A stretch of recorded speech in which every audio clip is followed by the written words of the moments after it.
का रे, डोळ्यात पाणी का? फक्त यासाठी रडतोयस ना की तुला माझ्याकडे अक्कलकोटला येता येत नाहीये.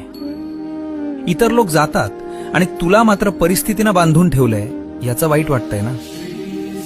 तू तिथे येऊन त्या गर्दीत मला शोधतोस, पण मी तर तुझ्या घरातल्या त्या कोपऱ्यात तुझ्या देव्हाऱ्यात मांडी घालून बसलोय.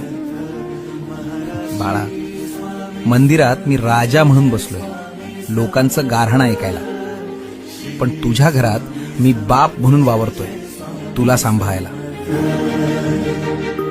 मग राजाच्या दरबारात जाणं महत्वाचं की बापाच्या मांडीवर बसणं महत्वाचं? त्यामुळे अक्कलकोटला येता येत नाही याची खंत करू नकोस. आत्ता याच क्षणी डोळे मिट आणि बघ, मी तुझ्या समोर उभा नाहीये, तर मी तुझ्या आत बसलोय.